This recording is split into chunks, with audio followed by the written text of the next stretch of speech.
अस्सलामुअलैकुम students, welcome back to math classroom. हमने exercise 2.1 शुरू की हुई है। हमने 10 क्वेश्चन इसके सॉल्व कर लिए हैं। आज हम शुरू करेंगे क्वेश्चन नंबर 11। मुझे उम्मीद है कि आप लोगों को 10 क्वेश्चन अच्छे से समझ आ गए होंगे। आज हम क्वेश्चन नंबर 11 को सॉल्व करेंगे। देखते हैं कि हमारे पास क्वेश्चन नंबर 11 क्या है। क्वेश्चन नंबर 11 का ए पार्ट है हमारे पास, show that if a greater than 0, अगर ए ग्रेटर देन 0 है तो उसका इनवर्स बी ग्रेटर देन 0 होगा। देन 1 ओवर ए ग्रेटर देन 0, और हमने प्रूव क्या करना है, एंड और इसका इनवर्स। अब इसका इनवर्स क्या होगा, 1 ओवर ए इक्वल्स टू ए। ये हमने प्रूव करना है कि ए ग्रेटर देन 0 है, उसका इनवर्स भी ग्रेटर देन 0। अब इसके इनवर्स 1 ओवर ए को हमने ए के इक्वल प्रूव करना है। चलिए अब हम इसका प्रूफ देखते हैं। 11 के ए पार्ट में हमारे पास गिवन है कि ए ग्रेटर देन 0 है। ए ग्रेटर देन 0 है तो हम प्रीवियस लेक्चर में ये पढ़ा हुआ है। ऑर्डर प्रॉपर्टीज ऑफ आर में इन्होंने बताया था कि जब ए ग्रेटर देन 0 होगा तब स्ट्रिक्टली पॉजिटिव होगा, ग्रेटर देन इक्वल होगा तो नॉन नेगेटिव होगा।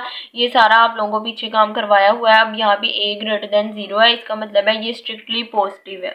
जब ए ग्रेटर देन 0 है तो इसका मतलब है कि ये स्ट्रिक्टली पॉजिटिव है। अब ये दो चीज़ें गिवन है कि ए भी ग्रेटर देन 0 है और 1 ओवर ए भी ग्रेटर देन 0 है। ये दोनों हमने लिख लिया, प्रूव ये चीज़ करनी है। अब इन दोनों को सॉल्व करेंगे। अब यहाँ पे 1 ओवर ए ग्रेटर देन 0 है तो इस पर हम मल्टीप्लिकेटिव इनवर्स अप्लाई करेंगे। हमें पता है कि मल्टीप्लिकेटिव इनवर्स क्या होता है, एक एलिमेंट और दूसरा उसका इनवर्स एलिमेंट। अब यहाँ पे ए है, उसका इनवर्स एलिमेंट क्या होगा, 1 ओवर ए। पता है कि मल्टीप्लिकेटिव इनवर्स में हमेशा हमें आइडेंटिटी एलिमेंट मिलता है जो कि हमारे पास 1 होता है। एडिटिव इनवर्स में हमारे पास आइडेंटिटी एलिमेंट जो है वो 0 होता है। मल्टीप्लिकेटिव इनवर्स में हमारे पास आइडेंटिटी एलिमेंट 1 होता है। दो ऐसी टर्म्स जिनको हम मल्टीप्लाई करें तो हमें आइडेंटिटी एलिमेंट मिले, उसको हम कहते हैं मल्टीप्लिकेटिव इनवर्स। अब यहाँ पे हमने मल्टीप्लिकेटिव इनवर्स अप्लाई करना है। हमारे पास एलिमेंट क्या है, ए का इनवर्स एलिमेंट क्या होता है, 1 ओवर ए। जब हम इनको सॉल्व करें तो हमें क्या मिलना चाहिए, आइडेंटिटी एलिमेंट। इसको हम क्या कहते हैं, मल्टीप्लिकेटिव इनवर्स। अब यहाँ पे हमने मल्टीप्लिकेटिव इनवर्स लिख लिया है। यहाँ पे ए डिनोट कर रहा है आइडेंटिटी एलिमेंट को। हमने मल्टीप्लिकेटिव इनवर्स लिख लिया है। ए डॉट 1 ओवर ए किसके इक्वल होता है, आइडेंटिटी एलिमेंट की। अब हमने दोनों साइड पे मल्टीप्लाई कर देना है इसके इनवर्स के साथ। अब ए का इनवर्स क्या होता है, 1 ओवर ए का होल इनवर्स, ताकि हमारे पास ये टर्म जो है ये खत्म हो सके। अब हमने दोनों साइड पे क्या करना है, इसके इनवर्स के साथ मल्टीप्लाई कर देना है, ए 1 ओवर ए माइनस 1।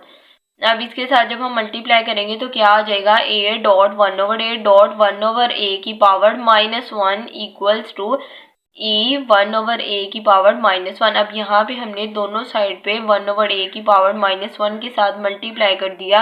अब हमें पता है कि मल्टीप्लिकेटिव इनवर्स क्या था, एक एलिमेंट दूसरा उसका इनवर्स एलिमेंट आइडेंटिटी एलिमेंट मिले। अब यहाँ जब ए है, ए का मल्टीप्लिकेटिव इनवर्स क्या होता है, 1 ओवर ए, क्योंकि दोनों ने कैंसिल हो गया, हमें आइडेंटिटी एलिमेंट देना है। अगर यहाँ पे ए की जगह हमारे पास एलिमेंट हो 1 ओवर ए और उसका इनवर्स एलिमेंट देखें तो क्या होगा, 1 ओवर ए, क्योंकि इसका इनवर्स कर देना है। जब हमने ए का इनवर्स देखा तो 1 ओवर ए आ गया। अब हमने 1 ओवर ए का इनवर्स देखना है तो 1 ओवर ए, और इसको हम कैसे लिख सकते हैं, जब हम यहाँ पे पावर की फॉर्म में लिखें तो यहाँ पे आ सकते हैं ना -1। अगर यहाँ पे इसको लिख दें 1 ओवर ए की पावर -1 तो इसका मतलब है कि ये 1 ओवर ए है, इसीलिए इसका मतलब है ये 1 ओवर ए और ये इसका इनवर्स एलिमेंट दोनों ने कैंसिल होकर हमें क्या देना है, आइडेंटिटी एलिमेंट। इसीलिए यहाँ पे हमने लिख दिया ये दोनों एक दूसरे के इनवर्स हैं और ये हमें आइडेंटिटी एलिमेंट देंगे, इसीलिए हमने लिख दिया कि 1 ओवर ए डॉट 1 ओवर ए का होल इनवर्स किसके इक्वल है, आइडेंटिटी के इक्वल है। अब यहाँ पे इनकी जगह हमने क्या पुट कर देना है, आइडेंटिटी, क्योंकि ये दोनों हमें आइडेंटिटी एलिमेंट देंगे, a dot e equals to, और यहाँ राइट साइड पे भी हमने इनवर्स से मल्टीप्लाई करवाया था। जब हम इन दोनों को मल्टीप्लाई करेंगे तो हमारे पास फिर 1 ओवर ए की पावर -1 आ जाएगा। अब यहाँ पे इसको -1 पावर को खत्म करने के लिए, और यहाँ पे ए डॉट ई है, ए को आइडेंटिटी एलिमेंट से मल्टीप्लाई करेंगे हमारे पास क्या आ जाएगा, a इक्वल्स टू 1 ओवर ए। और हमने प्रूव भी यही करना था कि 1 ओवर ए किसके इक्वल आना चाहिए, a के। ये देखिए हमारे पास गिवन भी यही था कि हमने ये चीज़ प्रूव करनी है और ये चीज़ हमने प्रूव कर ली। कैसे प्रूव की, जो गिवन चीज़ें थी उनको लिखा, मल्टीप्लिकेटिव इनवर्स अप्लाई किया कि ए और ए 1 ओवर ए किसके इक्वल होता है, आइडेंटिटी एलिमेंट की। अब यहाँ पे सिर्फ एक स्टेप किया है कि 1 ओवर ए की पावर -1 के साथ दोनों साइड पे मल्टीप्लाई कर दिया। अब ये दोनों एलिमेंट हमें आइडेंटिटी एलिमेंट दे रहे थे, इसकी जगह हमने ई पुट कर दिया। और यहाँ पे ये जो है इसके साथ मल्टीप्लाई हो गए, सेम वही टर्म मिली। माइनस साइन को खत्म करने के लिए हमने लिख दिया 1/1/a को e के साथ मल्टीप्लाई करेंगे तो दोबारा a आ जाएगा, a इक्वल्स टू 1/a। और यही हमने प्रूव करना था कि 1/1/a किसके इक्वल है, a के इक्वल है। इस तरह हमने क्वेश्चन नंबर 11 का a पार्ट जो है उसको सॉल्व कर लिया। अब हम सॉल्व करेंगे क्वेश्चन नंबर 11 का b पार्ट। क्वेश्चन नंबर 11 के b पार्ट में हमें क्या कहा गया है कि शो करें अगर हमारे पास a लेस देन b है तो हमने क्या प्रूव करना है, then a less than 1/2 a plus b less than b। ये चीज़ हमने प्रूव करनी है, ये चीज़ हमारे पास गिवन है, a लेस देन b है, प्रूव करें a less than 1/2 a plus b less than b। चलिए अब हम इसका प्रूफ देखते हैं। जो क्वेश्चन नंबर 11 का b पार्ट है ना वो हर जगह इस तरह ही सॉल्व किया गया है। इसमें इन्होंने क्या किया है कि if a less than b then a less than 1/2 a plus b less than b, ये गिवन है, ये चीज़ हमने प्रूव करनी है। लेकिन इन्होंने डायरेक्ट ही कह दिया है कि a इससे लेस है। हमें कैसे ये चीज़ पता चली, हमने तो ये चीज़ प्रूव करनी है। हम ये थोड़ी लिख सकते हैं कि a less than 1/2 a plus b, ये किस तरह लिख दिया, हमने तो इसको प्रूव करना है, सिर्फ गिवन ये चीज़ है। हमें कैसे पता चला a इससे लेस है या b इससे ग्रेटर है।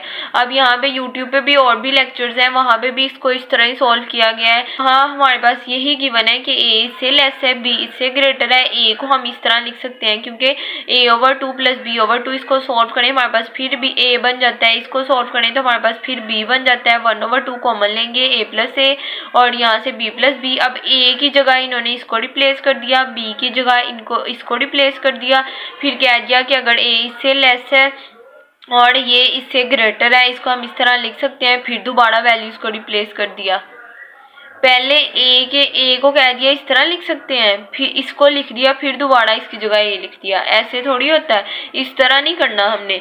यहाँ पे हमें बस ये चीज़ गिवन है, हम इसकी तरफ देख के ये नहीं कह सकते a इससे लेस है, ये चीज़ तो हमने प्रूव करनी है। अगर ये चीज़ हमारे पास गिवन है, हम ऐसे कैसे कह सकते हैं, हमें कैसे पता चलेगा कि a इससे लेस है या b इससे ग्रेटर है, हमें तो पता ही नहीं है। अब ये चीज़ हमारे पास है ही नहीं है, हमारे पास यही चीज़ है, हमने ये चीज़ तो खुद से प्रूव करनी है। इसीलिए इसका प्रूफ जो है वो इस तरह नहीं होगा, हम इसको इस तरह नहीं कर सकते। अब मैं बताती हूँ कि आप लोगों को कि इसको सॉल्व किस तरह करना है। अब ये चीज़ हमारे पास गिवन है, इसको यूज़ करते हुए हमने ये प्रूव करना है, हम इसको यूज़ करेंगे। ये नहीं कह सकते ये इससे लेस है या ये इससे ग्रेटर है, हमारे पास सिर्फ ये चीज़ गिवन है, इसको सॉल्व करते हुए हमने इस फॉर्म का बनाना है। अब ये इससे लेस है, ये हमने लिख दिया कि ये हमारे पास क्या था, गिवन था, ठीक है।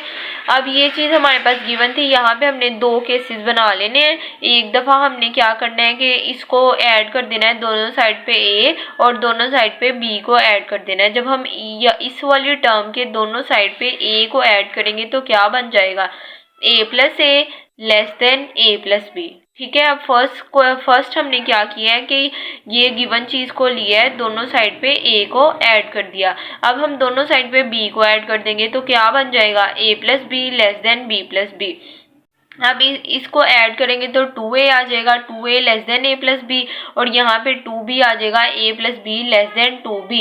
हमें तो पता है अब a प्लस b तो बन गया, अब 1/2 चाहिए। अब ये जो 2 है यहाँ पे मल्टीप्लाई हो रहा है, ये इनइक्वालिटी के इस साइड पे आके डिवाइड हो जाएगा तो हमारे पास क्या आ जाएगा, a less than 1/2 a plus b, और यहाँ से ये वाला 2 इधर आके डिवाइड हो जाएगा तो क्या बन जाएगा, 1/2 a plus b less than b।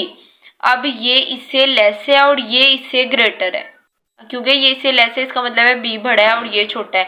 अब हम ये वाली दो इक्वेशंस बन गई हैं। अब इक्वेशन 2 और इक्वेशन 3 वाली जो इनइक्वालिटीज़ हैं, अगर हम इनको कंबाइन करें तो हमारे पास क्या बन जाएगा कि a less than 1/2 a plus b, कि a इससे लेस है और ये वाली टर्म इससे लेस है, तो हम इसको इस तरह लिख सकते हैं 1/2 a plus b less than b।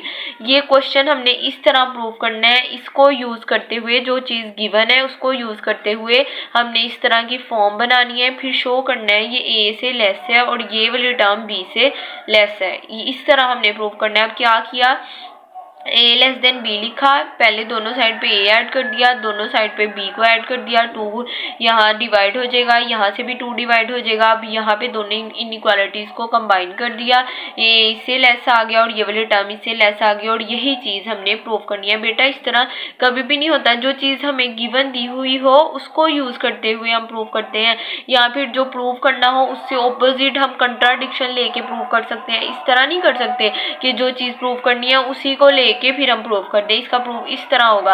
अगर आप लोग इसमें कोई भी कंफ्यूजन हो तो कमेंट सेक्शन में जरूर पूछिएगा। होप सो आप लोगों को अच्छे से समझ आ गई होगी। वीडियो पसंद आई हो तो लाइक कीजिएगा। Thanks for watching. अल्लाह हाफिज़।